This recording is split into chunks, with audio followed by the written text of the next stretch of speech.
আজি মোহনৰ বিয়া।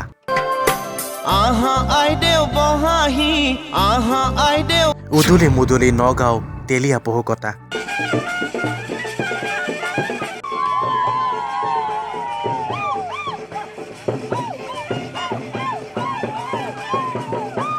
জনপ্ৰিয় ধাৰাবাহিক বেহৰবাৰী আউটপোষ্টৰ মোহনৰ বিয়া।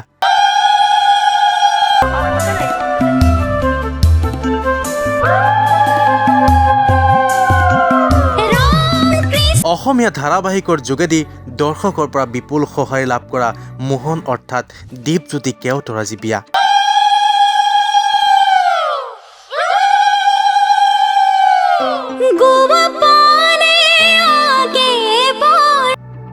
বেহৰবাৰী আউটপোষ্টৰ ধাৰাবাহিকৰ জৰিয়তে এগৰাকী অভিনেতা হিচাপে আত্মপ্ৰকাশ কৰিছিল মোহনে।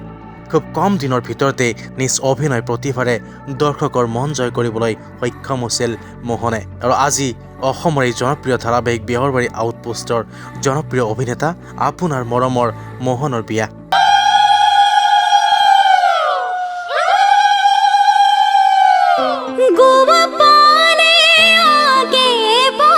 এয়া মোহন খ্যাত অৰ্থাৎ দীপজ্যোতি কেওটৰ বাসগৃহৰ দৃশ্য।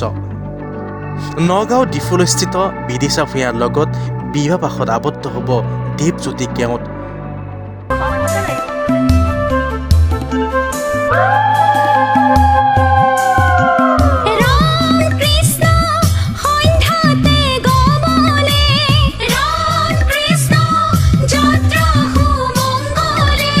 আনহাতে মোহনৰ পিতৃ মাতৃও আজি মোহনে বিয়াপাশত আবদ্ধ হোৱাত আনন্দৰ বন্যা বোৱা পৰিলক্ষিত হৈছে। আজিৰ এই শুভ দিনটোত আপোনালোকেও অভিনন্দন জনাওক জনপ্ৰিয় অভিনেতাজনক।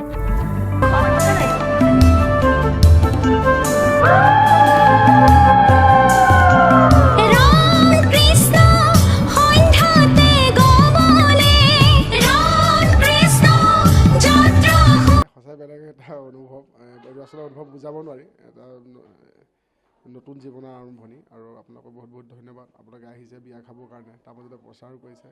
এটা কাৰণে ভাল পাইছোঁ যে সমগ্ৰ অসমবাসী ৰাইজক যিহেতু এটা অনুষ্ঠান পালে গোটেই মানুহখিনি আশীষ ল'ব পৰা যায়, কিন্তু গোটেই মানুহখিনি একেলগে লোৱাৰ মানে এটা দিগদাৰো হয়। গতিকে আপোনালোকৰ জৰিয়তে গোটেই অসমবাসী ৰাইজৰ পৰা মানে আশীষ বিচাৰিলোঁ আৰু ভৱিষ্যত জীৱনটো যাতে সুন্দৰকৈ পাৰ হওক, গোটেই অসমবাসী ৰাইজে যাতে আশীৰ্বাদ কৰক। আৰু এই নতুন জীৱনৰ পাতনি মেলা প্ৰাকখনত সকলোৱে আশীষ বিচাৰিলে কিনো ক'ম, ভাল অনুভৱ, ভাল লাগিছে। আৰু এটা বেলেগৰ সংসাৰ দেখোঁ। আজি এনেও মোহন হৈ পেলাই কেকেচা বিয়া খাবলৈ, কেকেচা আপোনালোকে জানে কেকেচা বিয়া মণিবৰৰ লগত বিয়া মানে মই ওতঃপ্ৰোতভাৱে জড়িত থাকোঁ। এতিয়া চবেই মানে ছ'চিয়েল মিডিয়াতো কৈছে মোহনৰ বিয়া। এতিয়া মোহনে বিয়া পাতিব ওলাইছে।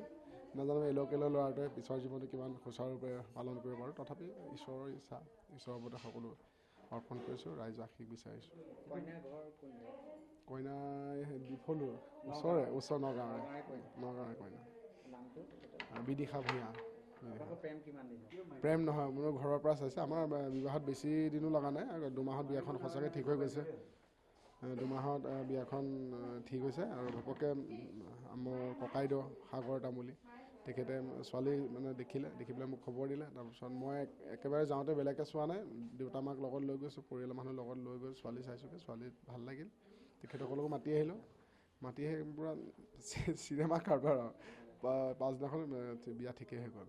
কম দিনৰ ভিতৰত একদম 2 মাহৰ ভিতৰত বিয়া ঠিক হৈছে। মোহন বুলি ক'লে অসমৰ চুকে কোনে আচলতে খ্যাত, গতিকে ৰাইজৰ সঁহাৰি কেনেধৰণৰ পাইছে? বহুত ভাল।